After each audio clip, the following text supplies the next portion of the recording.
November 22nd.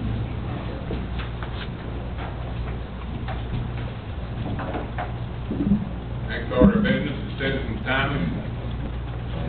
None have signed up to speak. Does anyone in the audience wish to address the board at this time? Thought you were going to get up. No, I was just readjusting.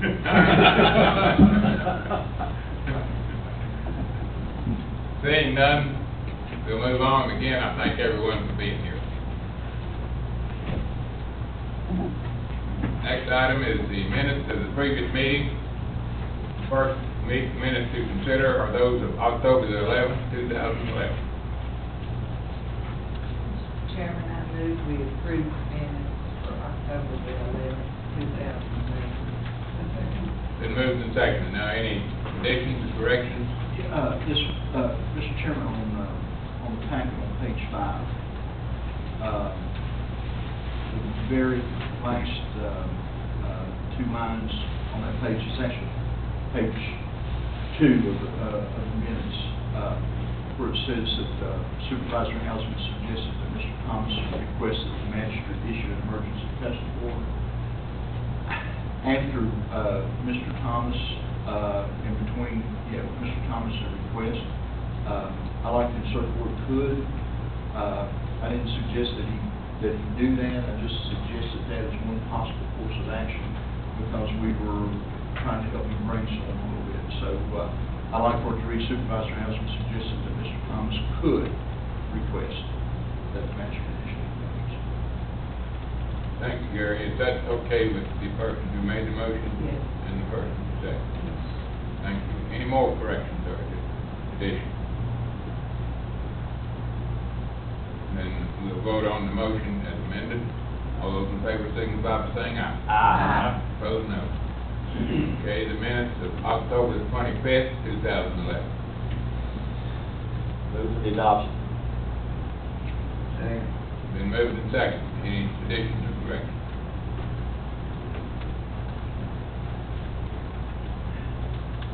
Hearing none, all those in favor of the motion signify by saying aye. Aye. Opposed, no. Motion carries.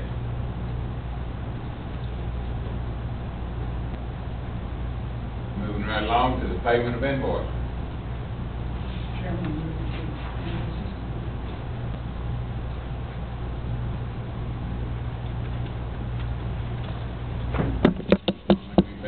I'll second. Thank you. The motion's been made to pay our bills and been duly seconded. Any discussion?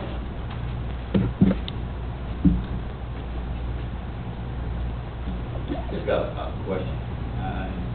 I know electoral board, it seems like they pay some people travel and some people not. Is that because those people did not turn in travel, or certain people selected to do different things? Actually, some officers that have to deliver the votes, the actual ballots. So they do different things. They have different job descriptions. Okay. Those that just come to the voting precincts don't get much, but the guys that have to pick up the ballots or Make sure they get back to it. Yes. And we also, for those that the chief would pay a stipend for telephone. I noticed that also. Any more discussion? We'll do a roll call vote on it, Martha. Aye. Aye. Nine. Motion carries 7-4, none opposed. Mr. Chairman, if I may, I think all the board knows that the registrar has given her resignation effective at the end of the year. There is a advertisement on the website. The electoral board is soliciting applications for a new registrar that would take office on January 1st.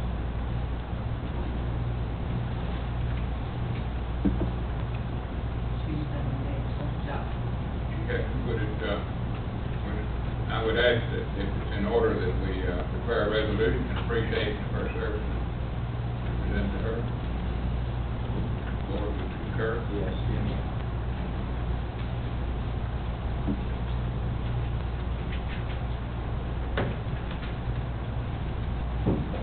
Okay.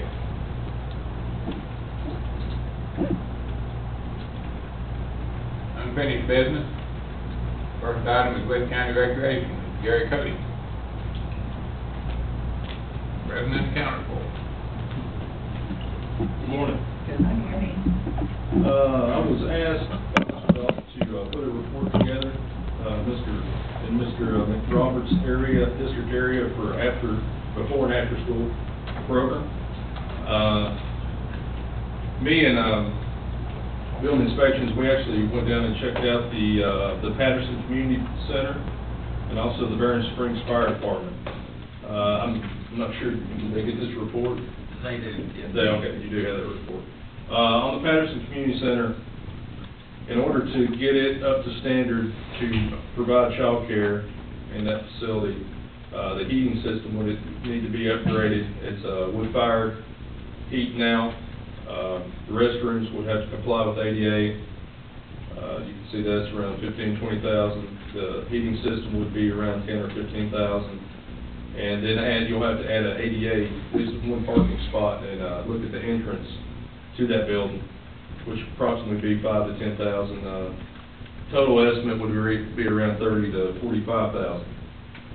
For the Barron Springs Fire Department, no changes would be necessary, but my recommendation would be, if you don't have a large area for kids to run free when you have them 4 to 6 hours, you're kind of, you could have a lot of trouble. It's hard to keep kids still and have them seated in the one classroom there that's offered at that fire station, at the Barron Springs Fire Station. So, I just threw that together. If we actually talk to the Ladies Auxiliary, which owns the land adjacent to that property, and dropped a shell building there, according to inspections, it would probably be around $1.5 to $2 million. So just want to give you those options. And then I went into the next page. If you have this, it has the budget for actually startups to start child care. My recommendation would be to use the schools until we could get something down in that area if we wanted to offer it at Barron Springs in that area. So the school's already set up for child care standard, obviously. Kids go there to school, but if you want me to go down through this budget, I can. And this is based on 25 kids in a program. You have to have 2 staff on site at all times. That's a social service standard.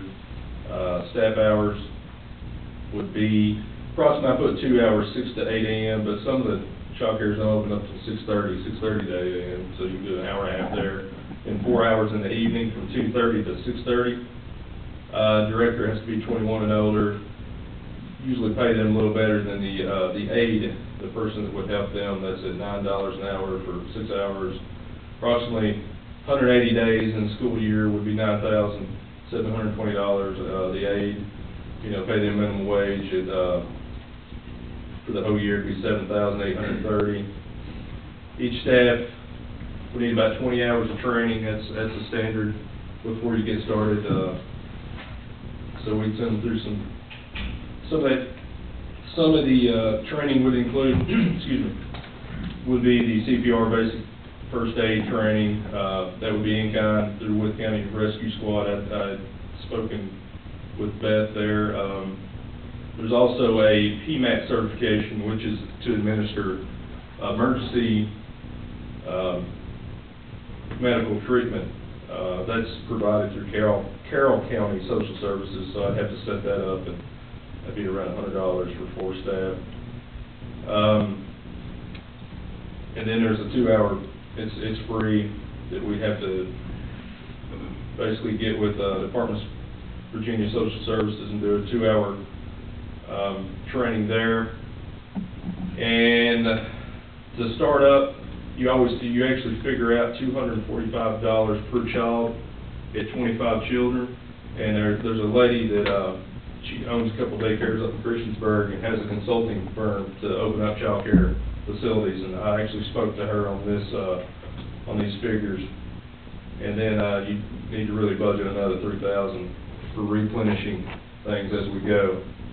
So that's around $9,125, and then there's an afternoon snack, which is required. You have to actually give an afternoon snack before and after school, but you don't have to give the morning snack, so you'd have to budget for that. Total expenditures would be $34,335. Revenues based at $45 per child at 25 kids, you know, and that's to say that they're all coming 180 days, you know, there's a little bit of profit there, but you'll definitely see a profit the year after your startup's a little more than continual basis, so. And I have a little spreadsheet there, well, a little information on what other daycares are charging in the area. There's only one other that's doing $45 per week.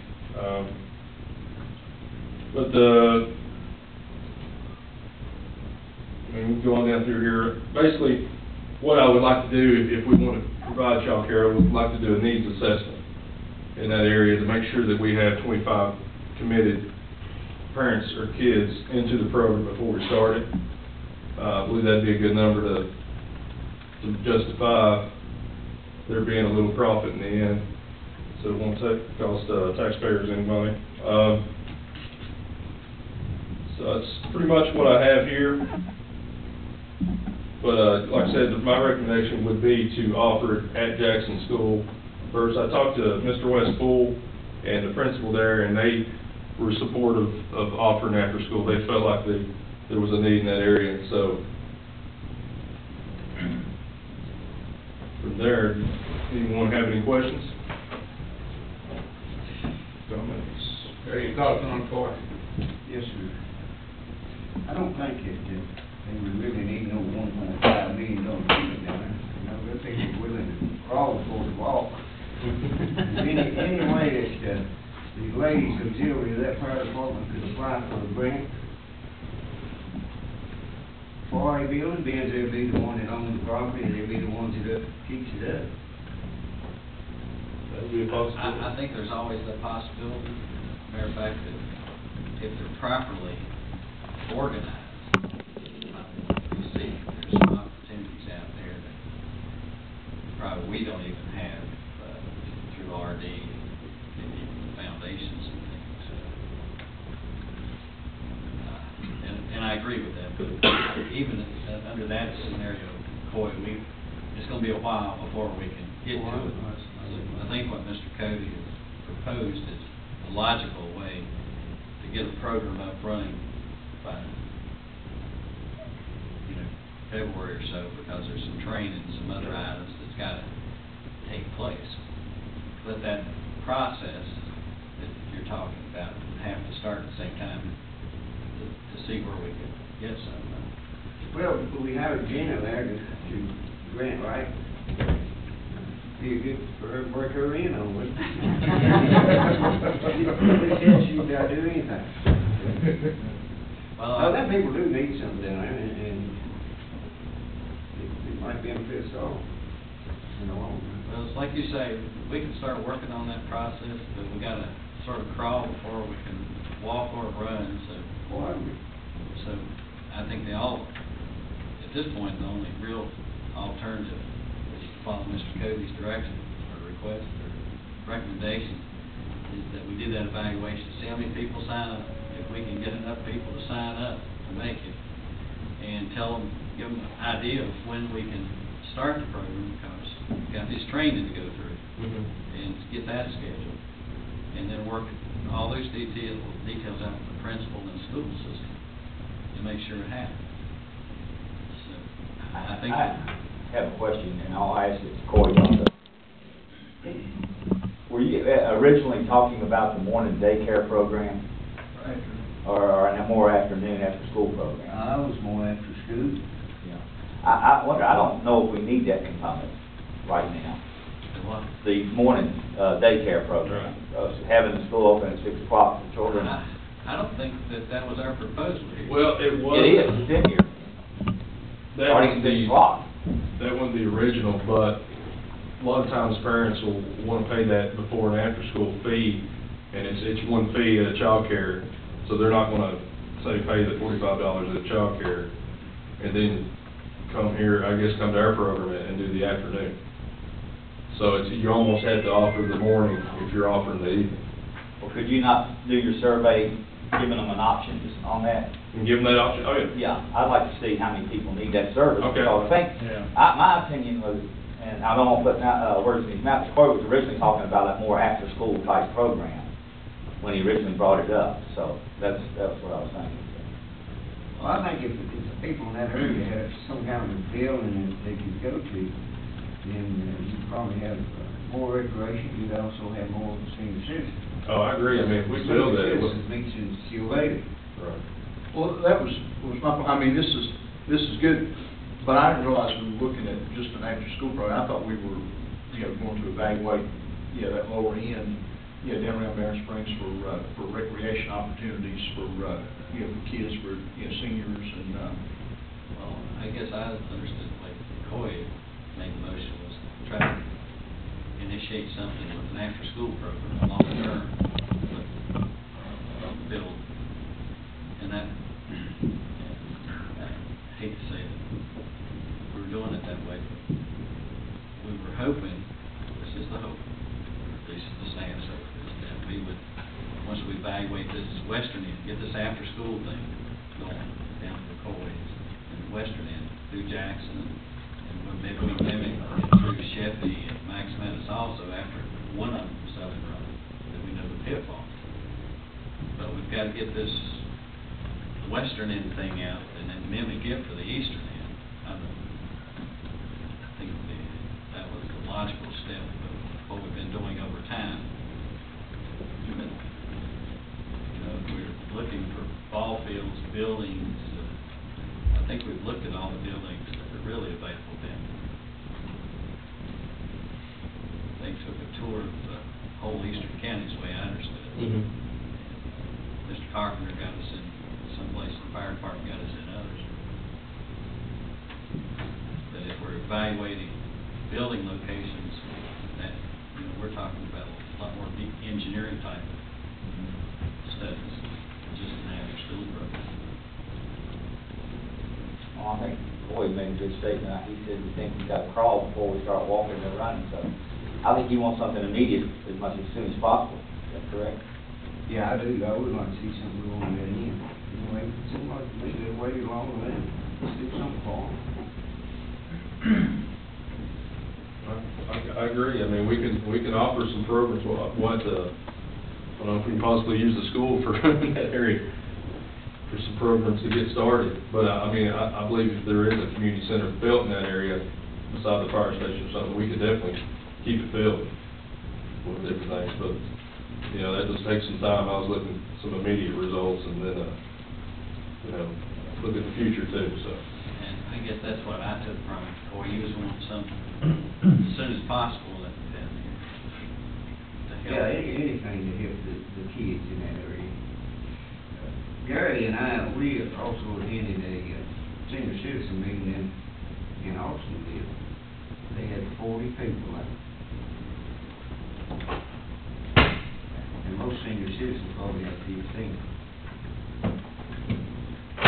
They have plenty of places to have, they're what they have. Mm-hmm. We just don't have it no more in down. Right. Yeah, I kind of surveyed that group when we was there, and it seemed like a couple days a week, they would like to partake in some senior programming. We hope to offer that here at the first of the year.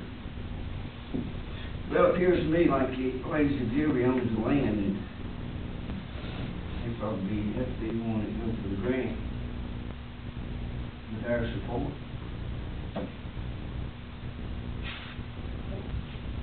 Might I ask this Barron Springs Fire Department, I'm not familiar with that. You're saying there's a classroom setting there?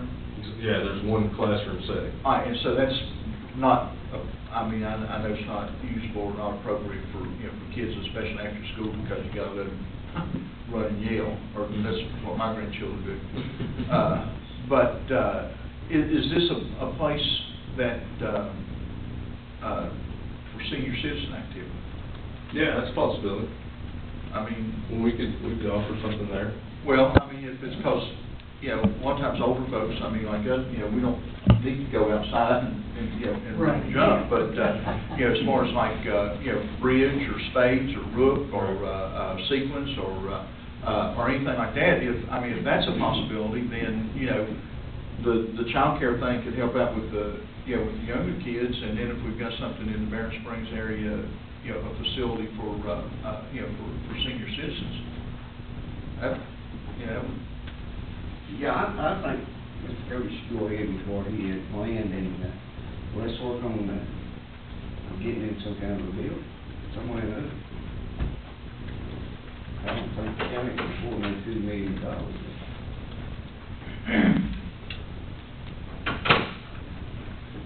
The ladies and gentlemen, they say they'll lease the land to us, or whatever.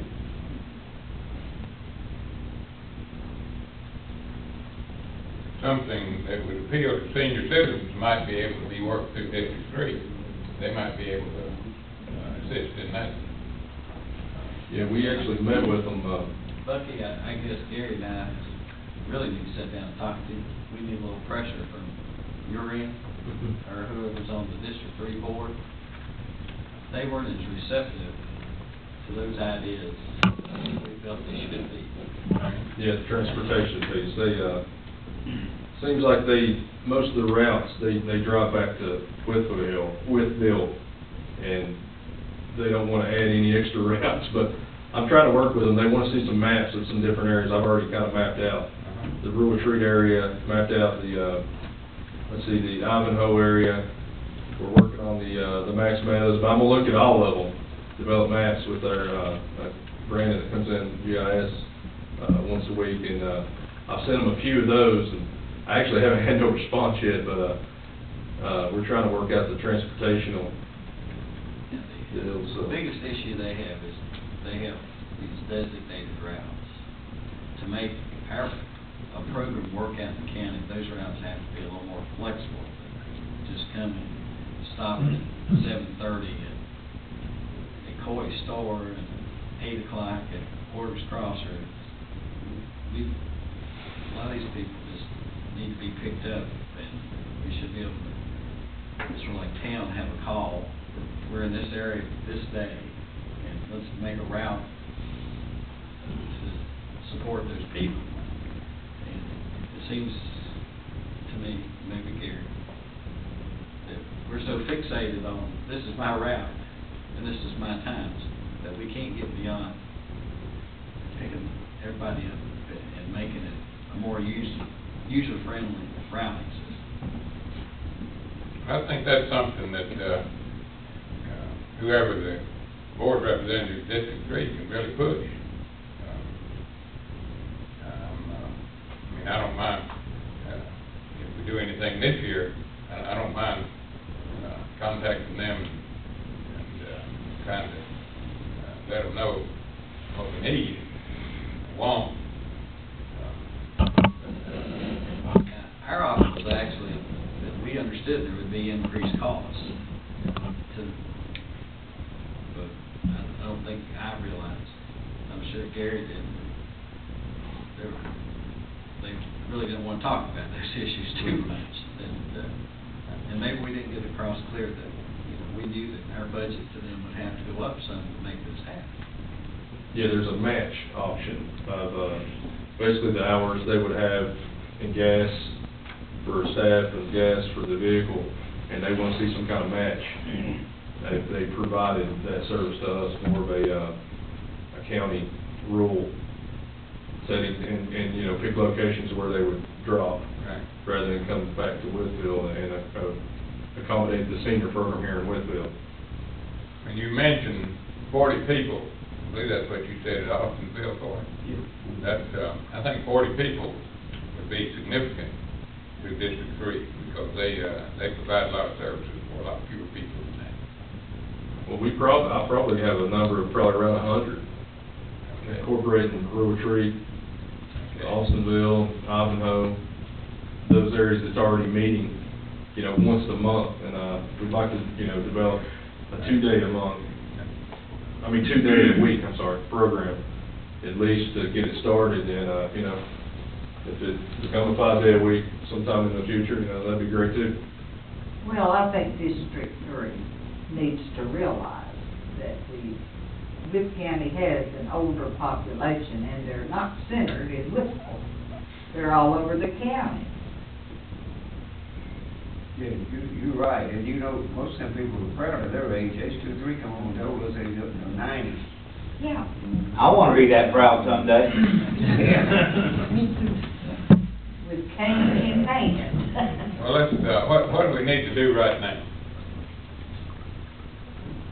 Well, if Coy is agreeable, and Gary, they, in the board vote, let's work with the school system towards this after-school program. Okay, see if we can make that happen. And the first thing to do is get these forms out to see how many people, children, that will participate. And as soon as that participation is back, then we can make some firm recommendations to this board at the next meeting maybe. I don't know if kids are going to take off for Thanksgiving, but they'll be back next week. We get those forms into the school system, and the principal, Dr. Brandon, shaking his head, yeah. And don't forget in the back of our mind, number one thing, they need a building. Yeah. Oh, yeah. I've actually tried to already contact the auxiliary, Ladies Auxiliary Club. I haven't had any luck, but I've already tried to make that phone call today. I think the president works over here in the social services. Oh, really? I believe Kirk Crawford's here, what's her name? She does work in social services. I think she's the president. Okay. Thank you, Mr. Cody, and I appreciate you doing that. Well, thank you. Thank you for going with me to that other meeting. You're welcome, sir. Do we need to take any action to get this ball rolling? I think Gary's got the direction that we need to do this evaluation, get these forms in the schools and see what kind of participation we can get. Let's have us start this process off. Okay, Gary, we appreciate what you've done, and we ask you to keep us posted. All right, thank you. What I will say is, if it comes back positive, there will be some required appropriation to the budget to make this happen. I think we all understand that. We just like to make it clear. But there is a cost associated. That's better to get easier in that building. Thank you, Gary. Thank you. Any other unfinished business? Yes, sir. On your desk, there's this issue from Salem Stone that the board several months ago, in September, requested a public hearing with the Department of Mines, Minerals, and Energy for this proposed rock quarry off Kent's Lane, just down at corporate limits. September the 30th, our Economic Development Committee, members from the JIDA, had a presentation concerning the proposal, which gave review sheds, seismic data.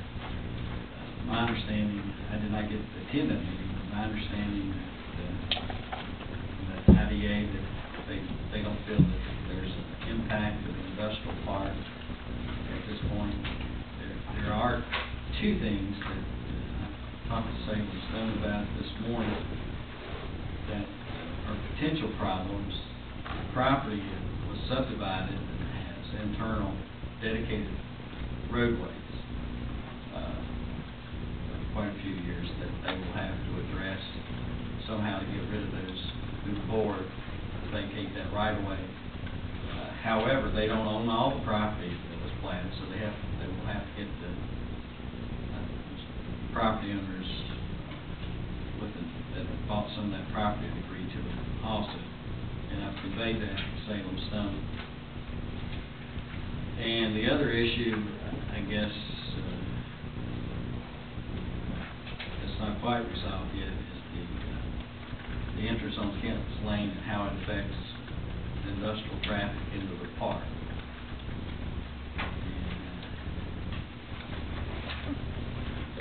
But if all those issues get resolved, that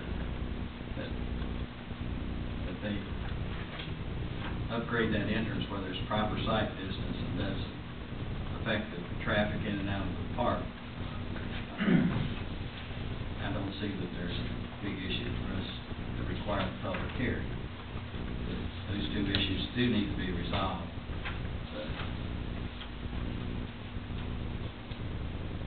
And the board's current policy is on vacating a public right-of-way, is that they will pay the assessed value to the board for vacating those public right-of-ways.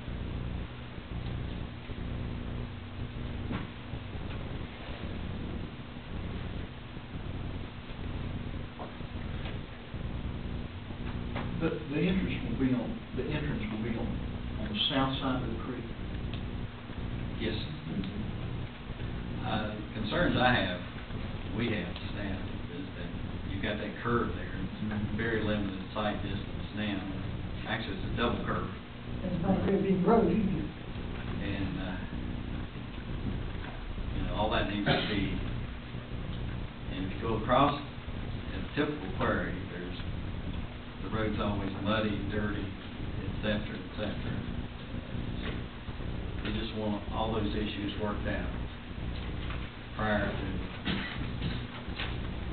but if those two issues are worked out, I don't see any reason to have a public hearing. Pardon my mental state. But I thought there was going to be a public hearing because somebody, The noise, the owners of the property, I understand, have withdrawn their request. oh, okay. Because when I left that meeting, I was under the impression. There was another request. Salem Stone has met with that group of investors. And my understanding is that they are going to withdraw that Okay. request. I guess at this point in time, if our issues go away, then this board asks for the public hearing, the board has to take some action to write a letter directing staff to say that the public hearing is no longer required or requested.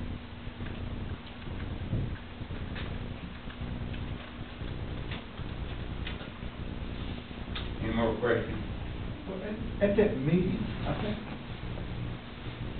did they address the issue like dust and stuff like that, that they're They gonna did. have like a mister or something that will, and then like maybe rubber strips or?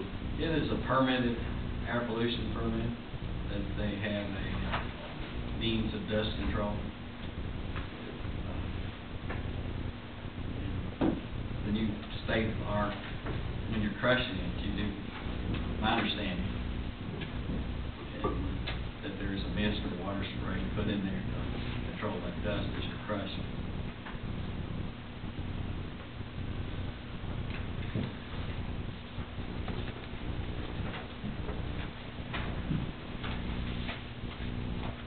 Any more questions?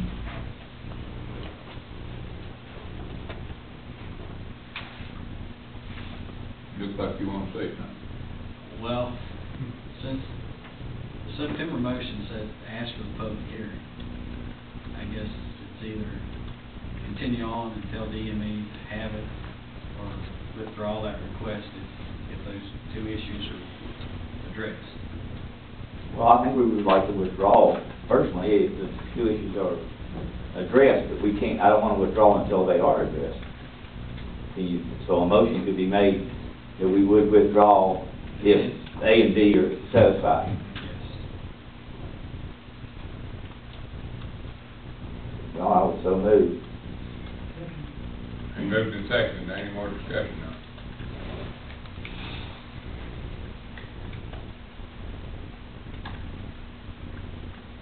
All those in favor, signify by saying aye. Aye. Opposed, no. Motion carries.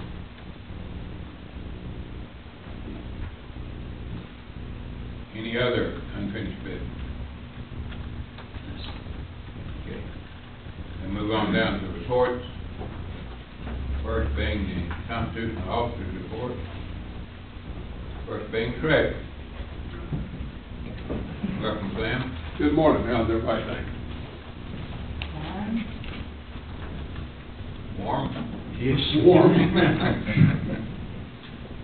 Here's a updated revenue statement from yesterday, or day before yesterday, Friday. Let's go around. The point Gene brought up the other week about the tax tickets. Kept piddling with that. You know, when you have a big long list, I always have a mental block. I got everything in alphabetical order.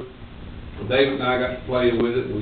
We indexed it on addresses, and sent that to total billing, and let them look at it, and they agreed to change their philosophy. They're just going to print based on addresses.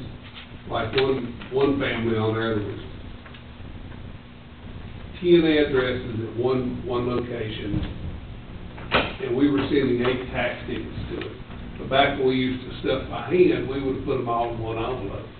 And I had finally convinced total billing, that's what we used to do. We had 1 or 2 complaints, not many. But we're going to try that next year like that. We're going to send it to them instead of alphabetical order, in the address order, and let them go down and print it and see how it works out for us next year. So let's try and see what happens.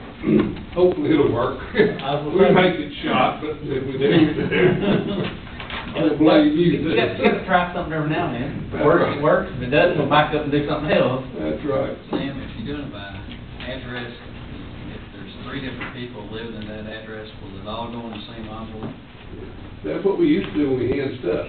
So if Gene and Hayden and Leah all had tax tickets, it all go in that one envelope. Yeah. It don't matter, because I'd have to pay it all anyway. On that particular one. Even Hayden's right. Yeah. Well, that's what we used to hand stuff. And we usually combined probably, we kept track of it for, to take off our postal rate. But we used to combine probably 3,000 tax tickets in the envelopes. We would have done it manually and did it, kept track of how many we stuffed. So you'd have multiple sheets in there. This will just be all printed on one sheet.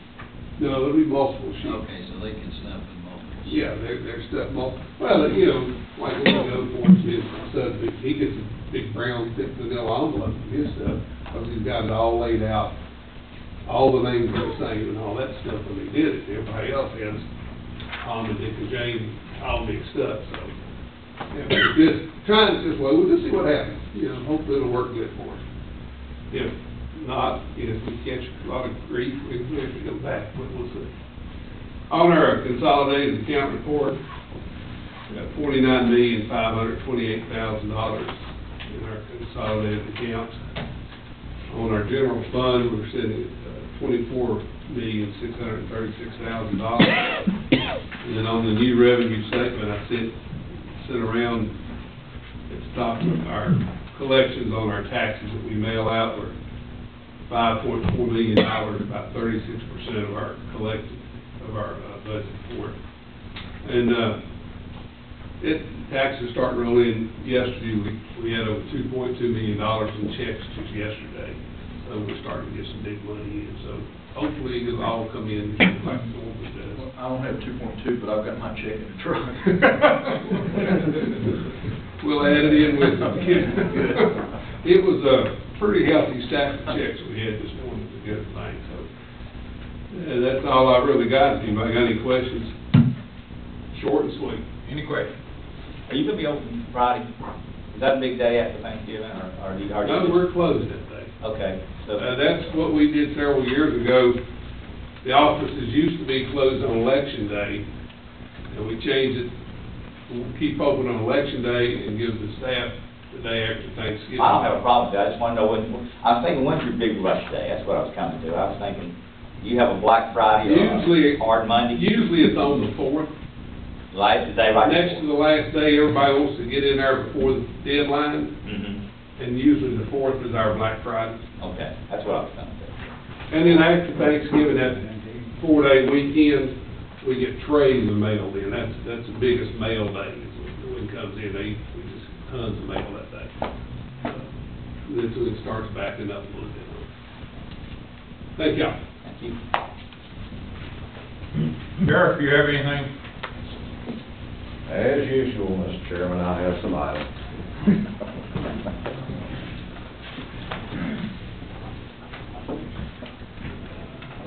Good news, bad news, good news, type format.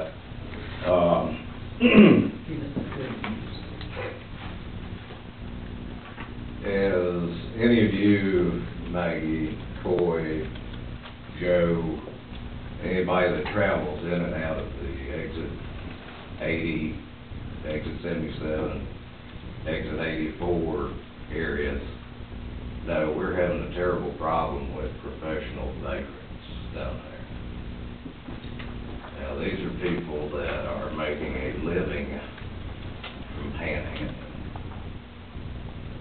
We have checked some of these people after getting complaints on them and found them to have $400 and $500 in their pocket, but standing there with the sign saying, need money.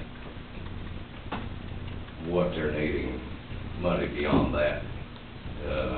It's a job for them. It's their livelihood.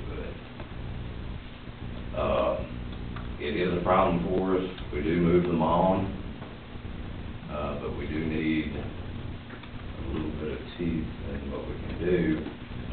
The things that we can charge them with now will end them up in jail, which the county will end up paying a bill for. Give them the $28. I would ask that the board direct the county attorney to study the possibility of the anti-loitering areas or anti-soliciting areas for those particular exit 77, exit 80, exit 84, and exit 86. The town of Woodville has had this problem, Yeah. and they have passed an ordinance against it. And I would suggest that this body study that and come up with a similar resolution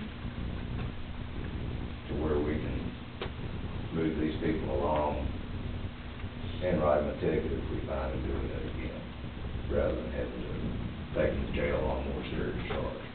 Some of these people are so sophisticated. I stopped one the other day before I ran him off. He had a commercially made sign that he was using. He had had it made in a sign shop.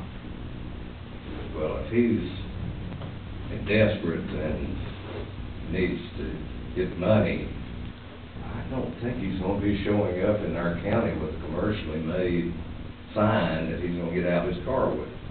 And when we run them off, they go to the nearest parking lot of the service station, get into a car, and the majority of them drive back to West Virginia. So I would ask that the board consider that and study that, and the town's ordinance is pretty concise. Have you found any safety issues in? There's always a safety issue there, especially at exit 80. That's what scares me down there. I stopped a group the other day that they were actually parked on the ramp.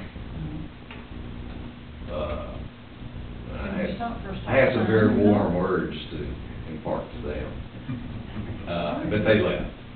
But it turned out, one was from Tennessee, one was from Delaware, and one was from Max Meadows, all in the same detail. So, not only are we inviting in professional panhandlers, we're inviting in professional possibility of someone that may lead the crooked route. Because a lot of them check have criminal records. And Sheriff, I believe you don't have to have any really residency in Wood County for any length of time. You can come get social service benefits. So they're probably getting us there too, as far as lodging or something of that nature. Wouldn't surprise me. Saying they're stranded. Wouldn't surprise me. Now, on that thing, for years,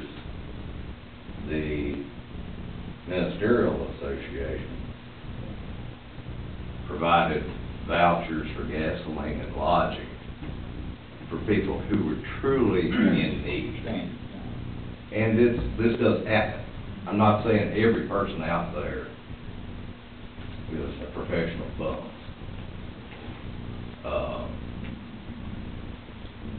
But there are occasionally people that are truly broken down. You know, they're traveling with their family, limited means, they're stuck. We have joined into an agreement with the Ministerial Association for gasoline vouchers and for housing vouchers to be provided to the deputies, provided to these people. Of course, now they have to be strictly regulated through our computer system as to who gets what, to make sure that we don't have the same people coming through year after year saying, I'm broken down, I need a night in a motel. But this will take care of the problem of somebody that's truly in need.